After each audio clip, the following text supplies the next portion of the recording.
Rabbi इश्रह ली सदरी वयस्सिर ली अमरी वहलुल उक़्दतम मिन लिसानी यफ़क़हू क़ौली। अस्सलामु आलैकुम वरहमतुल्लाहि वबरकातुहू। আজকে আমরা 111 নম্বর ভিডিও পোস্ট করতে যাচ্ছি, যেখানে আমরা উমরার অধ্যায়কে কমপ্লিট করে ফেলবো ইনশাআল্লাহ। তাহলে আজকের ভিডিও শুরু করা যাক। বিসমিল্লাহির রহমানির রহিম। হেরেমের ভিতরে বৃক্ষ কর্তন ও শিকার নিষেধ। 1708 নম্বর হাদিস। ইবনে আব্বাস রাদিয়াল্লাহু তাআলা আনহু থেকে বর্ণিত, তিনি বলেন, এহরাম অবস্থায় নবী করিম সাল্লাল্লাহু আলাইহি ওয়াসাল্লাম রক্তমক্ষণ করেছিলেন। 1709 নম্বর হাদিস।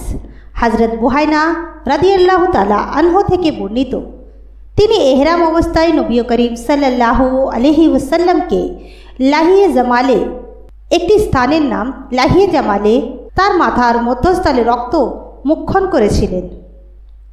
এহরাম অবস্থায় বিবাহ করা। 1710 নম্বর হাদিস। হযরত ইবনে আব্বাস রাদিয়াল্লাহু তাআলা আনহু থেকে বর্ণিত, নবী করিম সাল্লাল্লাহু আলাইহি ওয়াসাল্লাম মুহররম অবস্থায় মাইমুনা রাদিয়াল্লাহু তাআলা আনহাকে বিবাহ করেছিলেন। 1711 নম্বর হাদিস।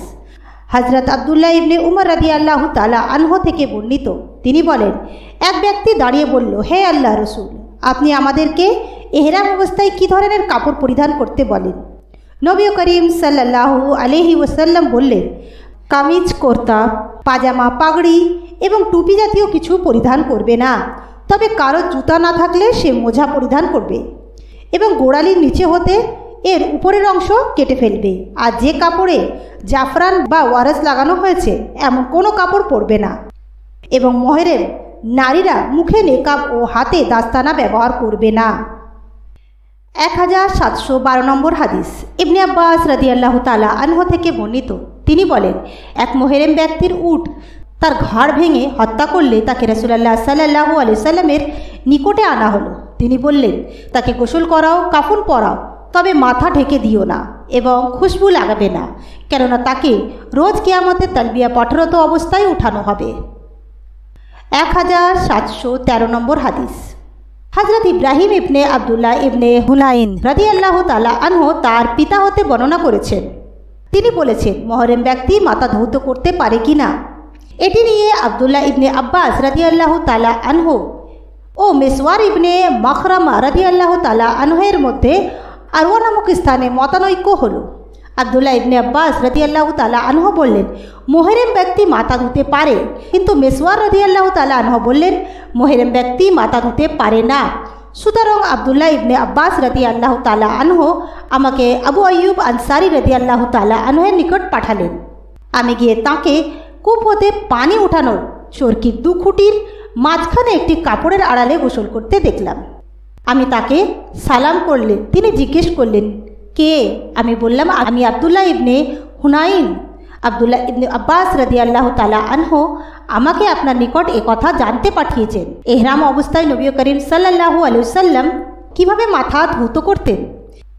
একথা শুনে আবু আইয়ুব রাদিয়াল্লাহু তাআলা আনহু তার হাত মাথার কাপড়ের উপর রেখে কাপড় সরালেন, এমনকি আমি তার মস্তক দেখতে পেলাম। এরপর যে তার মাথায় পানি ঢালছিল তাকে বললেন, পানি ঢালো। সে পানি ঢালতে লাগলো। তিনি তখন 2 হাত দিয়ে মাথা নাড়া দিয়ে হাত দুখানা একবার সামনে আনলেন, আবার পিছনে টেনে নিলেন। তারপর বললেন, আমি নবী করিম সাল্লাল্লাহু আলাইহি সাল্লামকে এরূপ করতে দেখেছি। ইজার বা লুঙ্গি না থাকলে মুহররম ব্যক্তি পাজামা পরবে। 1714 নম্বর হাদিস। হযরত ইবনে আব্বাস রাদিয়াল্লাহু তাআলা আনহু থেকে বর্ণিত, তিনি বলেন, আরফাতের ময়দানে নবী করিম সাল্লাল্লাহু আলাইহি সাল্লাম আমাদের মাঝে বক্তৃতা করলেন। তিনি বললেন, মুহররম লোকদের মধ্যে যার ইজার বা লুঙ্গি নেই সে পায়জামা পরবে, আর কারো জুতা না থাকলে সে শুধু মোজা ব্যবহার করবে।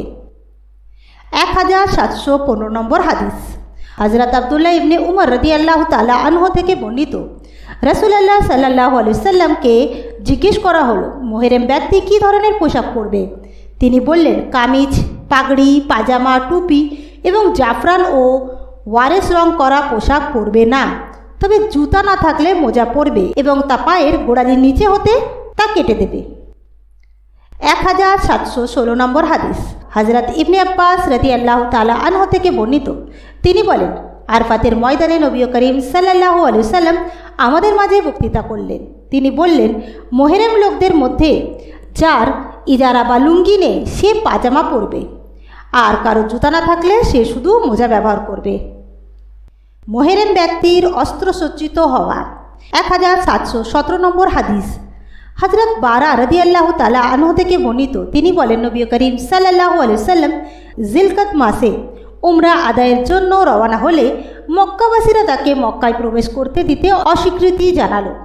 অবশেষে তিনি তাদের সাথে এই শর্তে চুক্তিবদ্ধ হলেন যে সশস্ত্র অবস্থায় নয়, বরং তলবার কোষাবদ্ধ অবস্থায় তিনি মক্কায় প্রবেশ করবেন।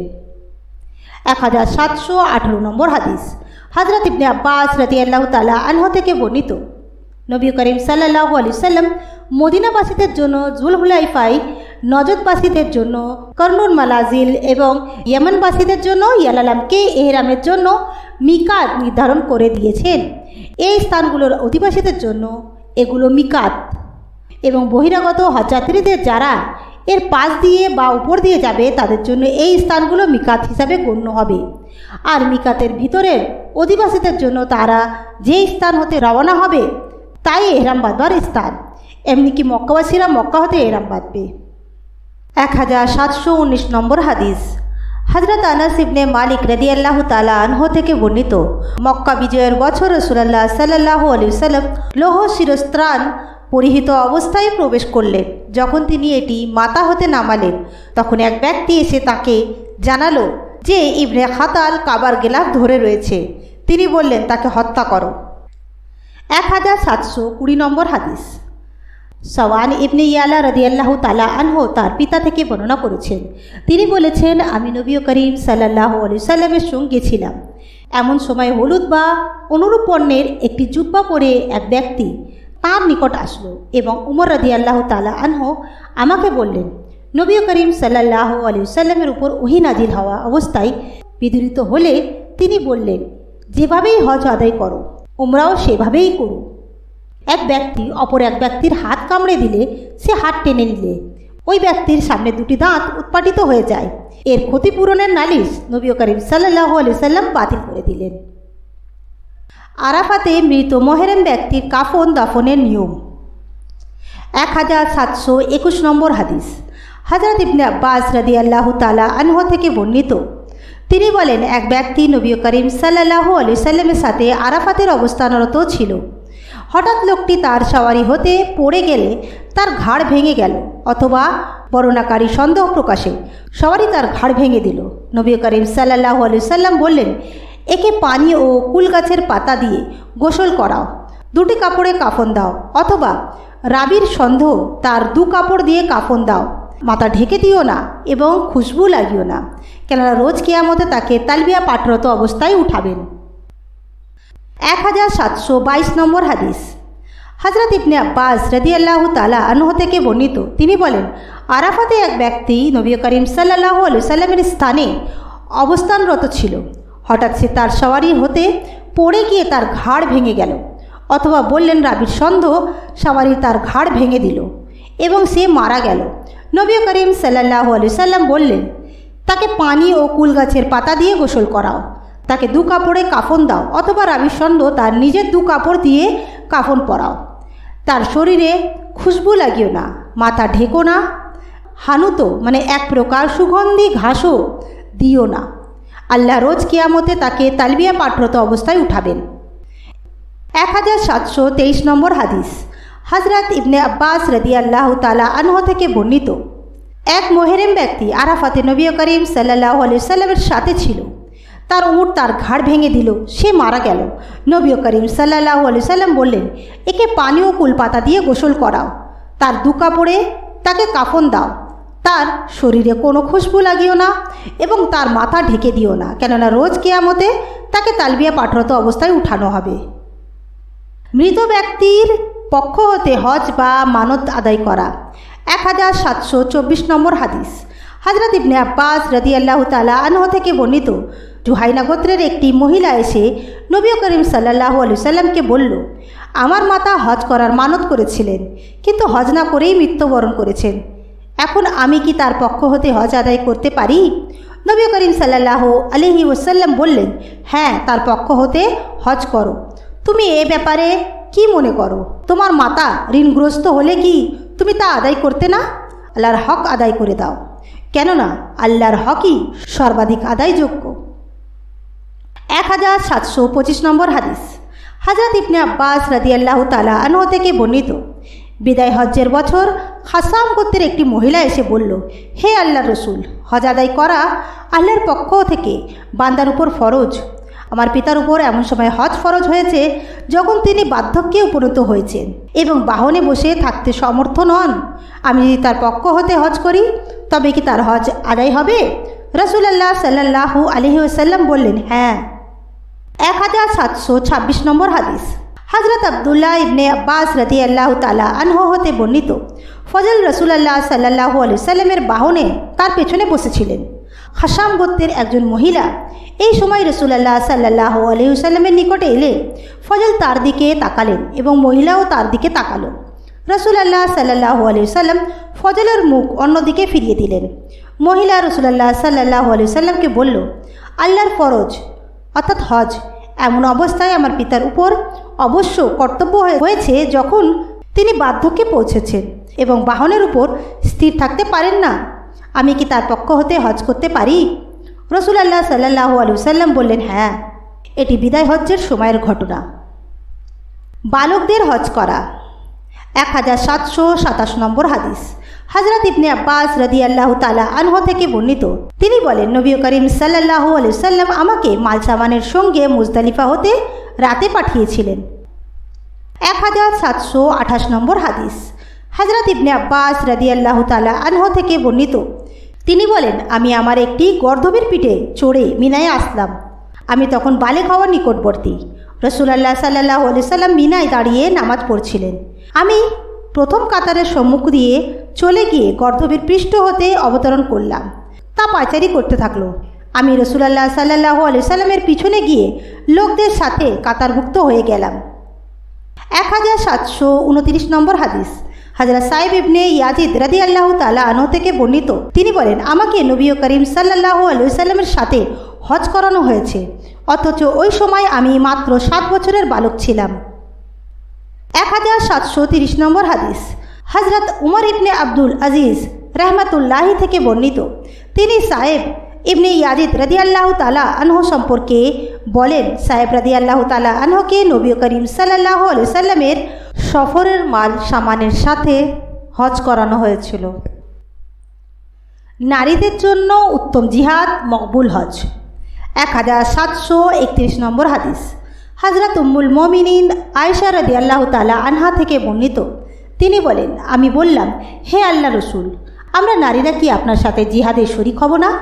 রাসূলুল্লাহ সাল্লাল্লাহু আলাইহি ওয়াসাল্লাম বলেছেন, তোমাদের জন্য সর্বাপেক্ষা সুন্দর ও উত্তম জিহাদ হলো মকবুল অর্থাৎ মবরুর হজ।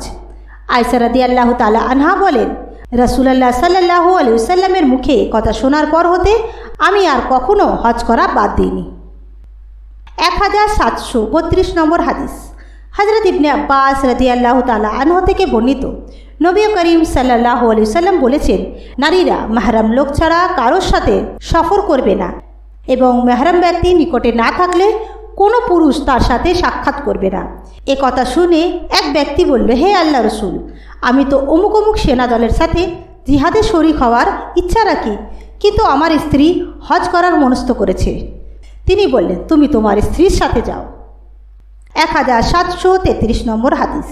হযরত ইবনে আব্বাস রাদিয়াল্লাহু তাআলা আনহু থেকে বর্ণিত, তিনি বলেন, নবী করিম সাল্লাল্লাহু আলাইহি ওয়াসাল্লাম হজ হতে ফিরে এসে উম্মে সিনান আনসারীকে বললেন, কিসে তোমাকে হজে যেতে বাধা দিল?